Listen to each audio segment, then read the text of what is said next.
Thank you, Sadhguru. Moving on to next question. This was the most frequently asked question by the youth of our university. We feel parents today are becoming liberal with their children in many aspects. However, when it comes to intercaste and interreligion marriage, people are still orthodox, and people draw a rigid line that children cannot cross. Is it merely because of the fear of society? As the saying goes, सबसे बड़ा रोग क्या कहेगा लोग? So, as a youth, what can we do to convince our parents and bring them out of this social fear? See, the fear may not be about just what somebody says. We must understand the caste system for what it is. Well, before I say that, I want you to understand this. I never ever asked anybody, what is your caste, because it doesn't even occur to me in my mind. So I'm against intercaste marriages because somebody will take this one sentence and make me into trouble, but I keep doing this always because it's by intent. I am against intercaste marriages because, first of all, why the hell do you identify with the caste and then try to do inter?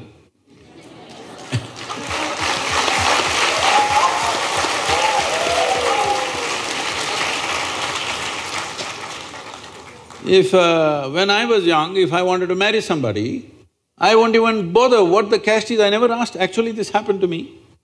My wife, I never asked what's her caste. I just came home one day and told my father, I'm marrying this girl. He asked, who is she? I said, her name. I only knew her pet name, I didn't know her full name. Because that's what I called her. Then he asked, who is her father? I said, I don't know. He said, what? You don't know the father's name, you'll marry her?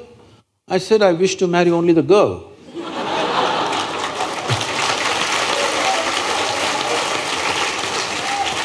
I don't wish to marry her father, nor his property, nor his kanda, nor anything, I'm just marrying the girl. So what caste are they? I said, I don't know. What, you don't know their caste? I said, I don't know. Because except what people have told me, even I don't feel my caste anywhere. I have uncasted myself completely, I'm not cast in anything. So I didn't check her caste either. Then somebody came, once this happens in the family, all the uncles and aunts and others, they are all warriors. They all get into the act. They came and said, we don't even drink water in their house. Their caste is like that. I said, did they invite you?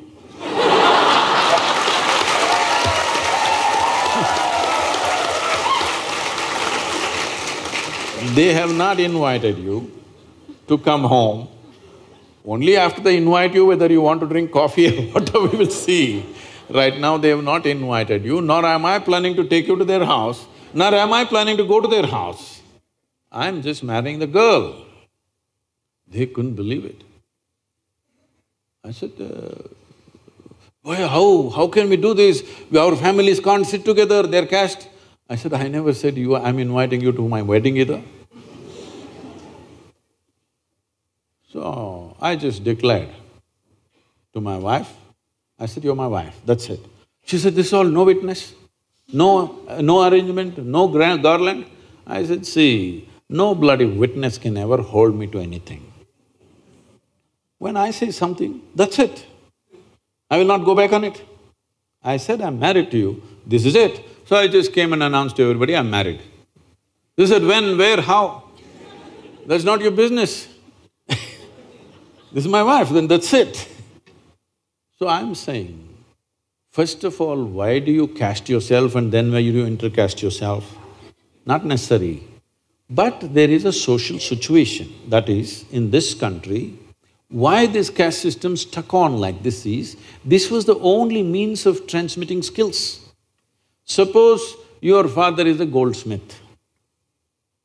Now he will marry you only to your goldsmith, another goldsmith, because right from your childhood you have helped the goldsmith carrying this and that, you know how to handle it. Suppose he suddenly marries you to your blacksmith, you will feel lost in that house. and you know nothing about it. Because knowledge was transmitted only through the family tree. Today, we don't know what his father is, but now he's become an engineer. We don't know what your parents are, now you're becoming a bio thing, because we have institutions which transmit knowledge. When there were no such institutions, family was the only institution transmitting knowledge, so we didn't want to corrupt that, so we maintained that. Now that is irrelevant. One part of the caste system has become irrelevant. Another reason why people are sticking to the caste is because there's no social security in the country.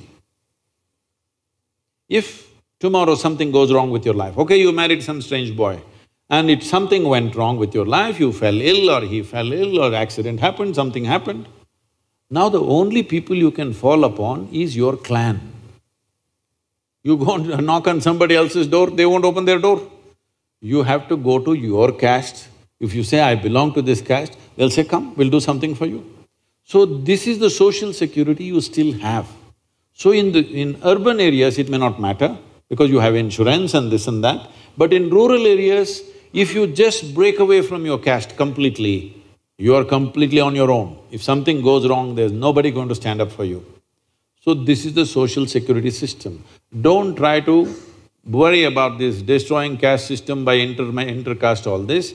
If you create a proper universal social security system, caste will die a natural death. Nobody has to kill it will just go.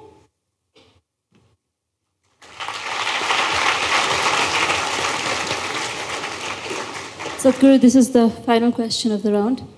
In an interview with Karan Johar, you have defined organized religion as madness. But the matter of fact is that the majority of the people in the planet do identify themselves with one religion or the other. And in the process, they create some kind of wall between those of different faiths. So what can we as youth do to break that wall and help everybody live united? People divide themselves in so many ways. As you just now said, mainland India. We'll pardon you because you're from Nepal. Mainland China, mainland India, not like that, just India. Now, the thing is, see, for a whole lot of people, they're not in such a level of consciousness right now.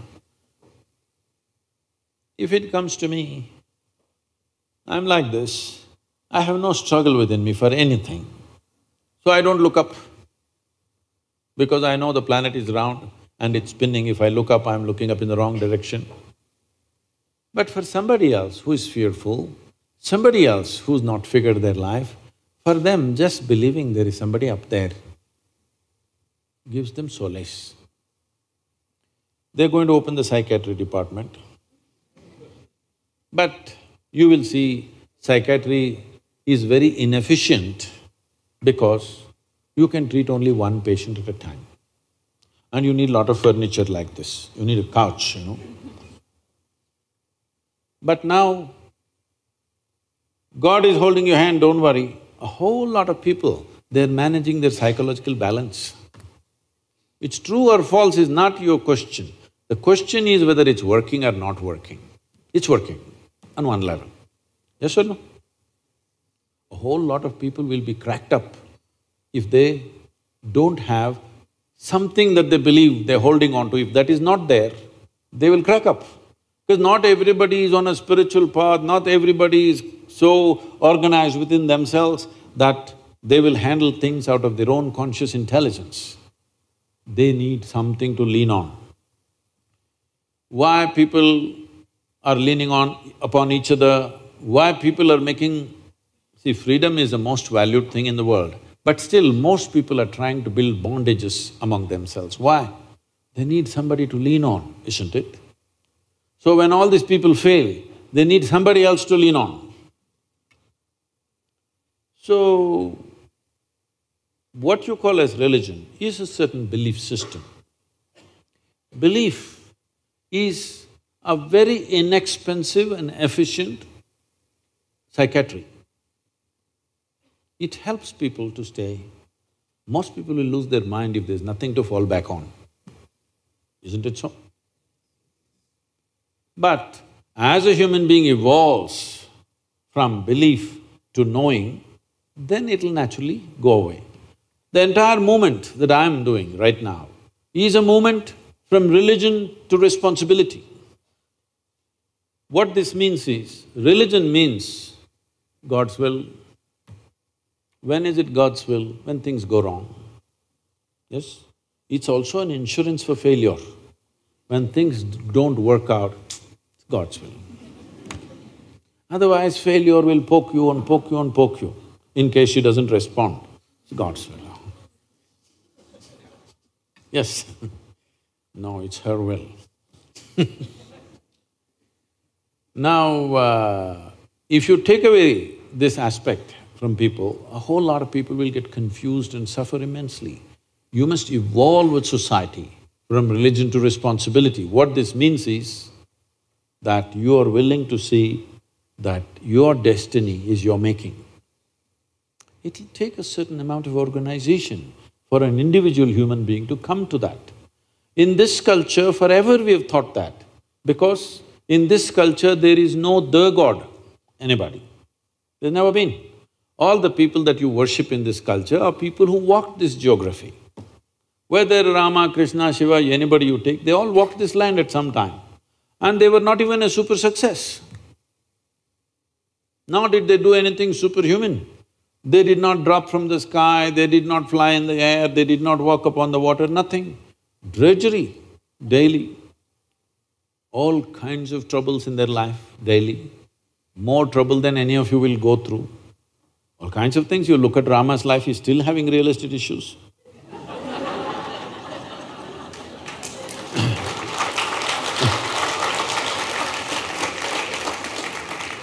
So, even during his life, he lost his kingdom, went to the jungle, lost his wife, went and got her back, again lost her, almost killed his children. Then he never saw his wife. She means a lot to him. If he was that kind, that if his wife was kidnapped, he found a local girl immediately. I mean, he's a king, he could have found another wife, all right? Any man could have found. But he walked nearly 3,000 kilometers down to get her back. Fought a war, burnt a beautiful city and got her back and again lost her.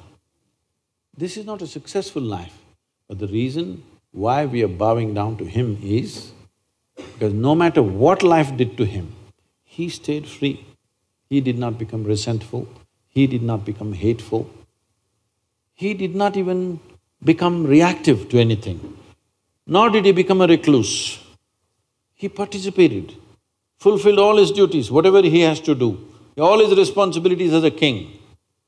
He has personal grief, but that personal grief never became a part of his consciousness or his actions in the world.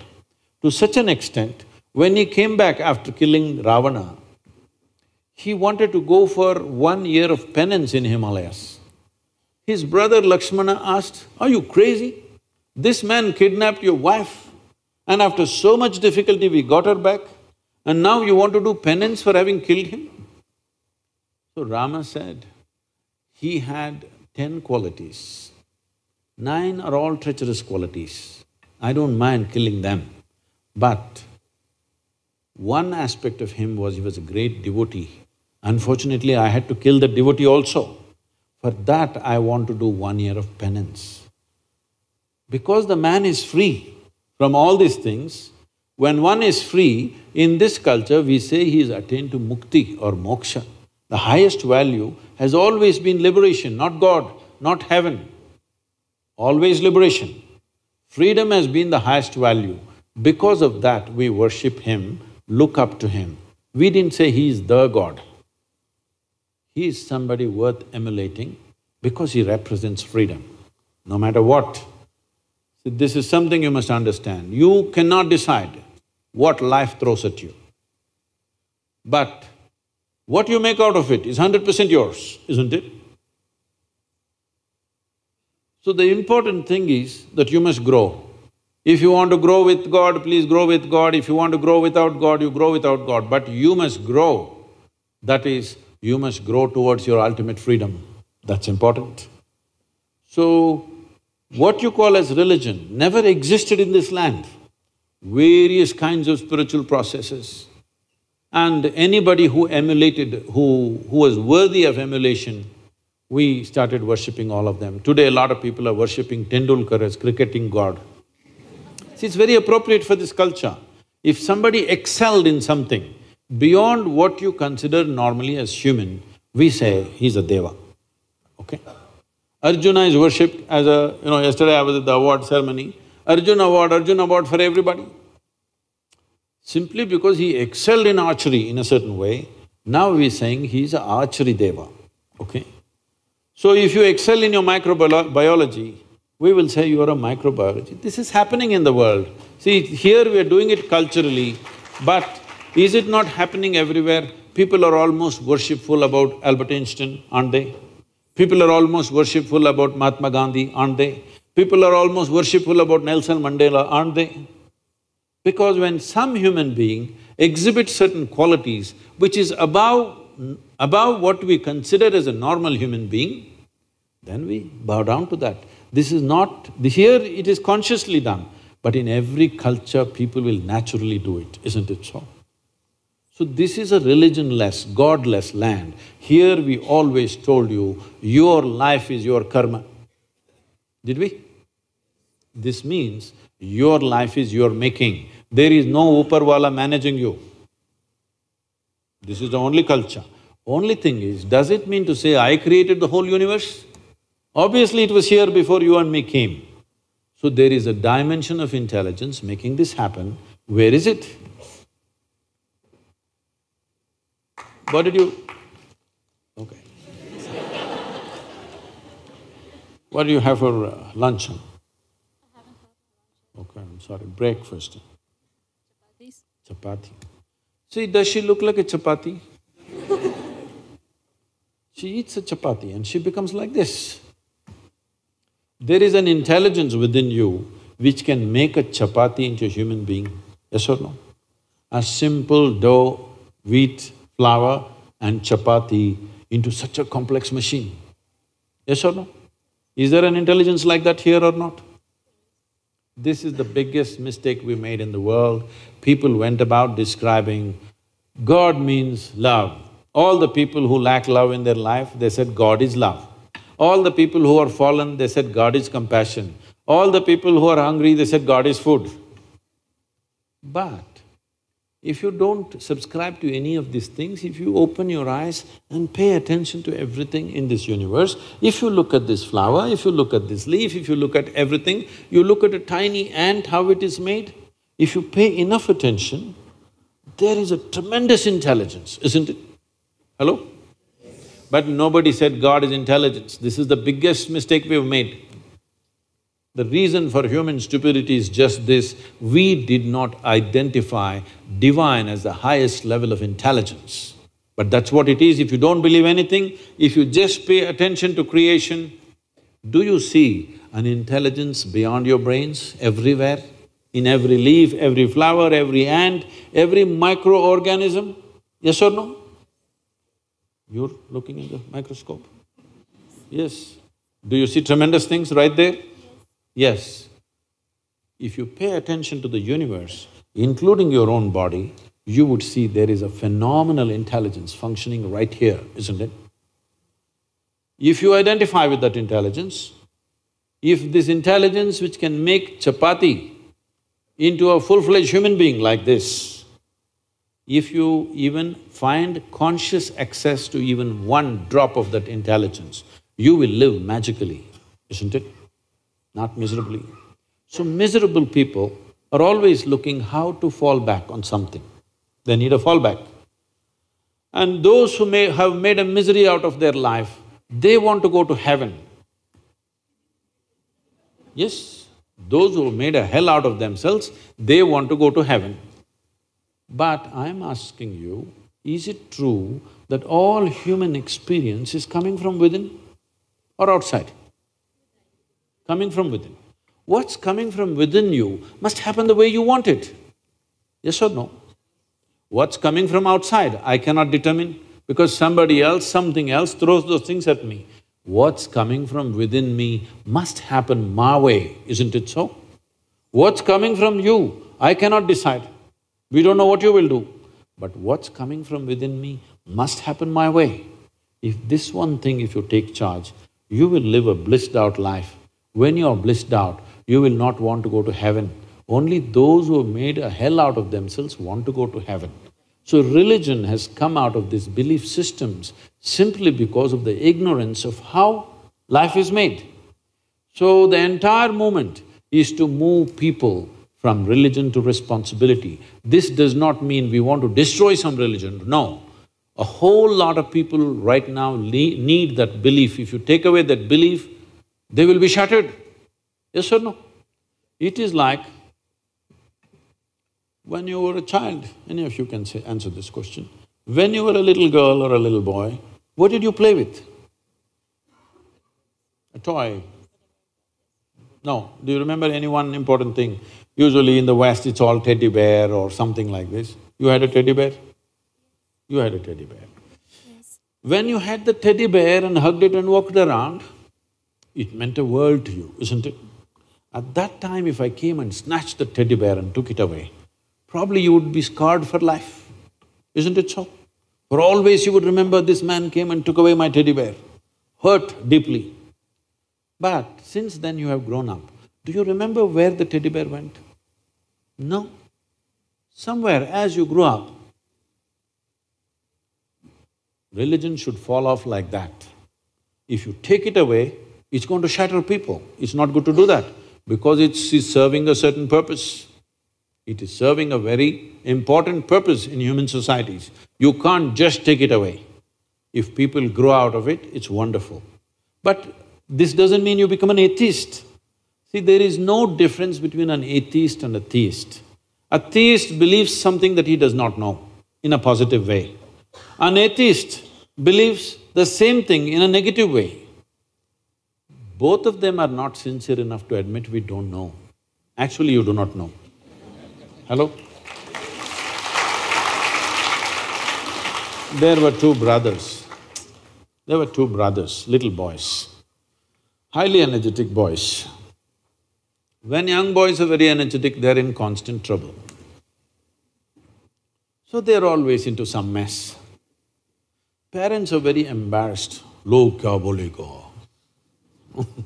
Very embarrassed about their children because everybody is discussing their children. So they want to fix them. But you know how to reproduce, but you don't know how to fix them. Does anybody know? No. If you have the necessary love and commitment, you can wait out their problems. Otherwise it'll freak you, children will freak you. Yes, they do. So they decided to take these boys to the local parish priest. Because together they're strong, they decided to take the younger boy first separately. So they took the young boy, made him sit in the priest's office and they left. The boy was sitting there, priest came. See, all this needs a certain drama, otherwise it doesn't work. Long robes and a serious face, a very grave face. And he looked at the boy and walked up and down for effect. The boy sat there doing the ping pong act. Then the priest thought up a strategy. If I remind this little fellow that God is within him, all his mischief will go. See, this is the whole problem with the world. People who never raise children, they have fantastic ideas. Those who have raised children, they know none of the damn ideas work.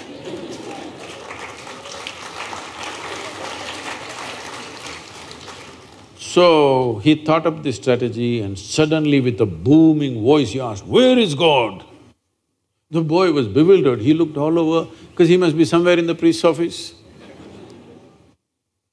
Then the priest saw he's not getting the point. So he leaned on the table, pointing at the little boy. "Where is God?" He's giving him a clue. God is within you. "Where is God?" The boy looked even more bewildered and looked under the table. Then he saw he's not getting it. So he walked around the table, tapping on the little boy's chest, asked, "Where is God?" He's clearly giving a clue where he is. The boy just got up and bolted out of the room, ran to the place where his elder brother was. He said, "We are in some deep trouble." The elder brother asked, "Why, what happened?" He said, "They've lost their God and they think we did it."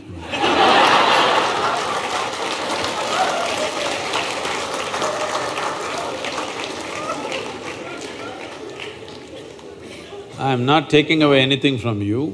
When you say, "I believe something," you must understand, you made up something for a certain convenience. As long as it serves that convenience, it's fine. But if you're stretching it beyond that point to divide humanity, you better.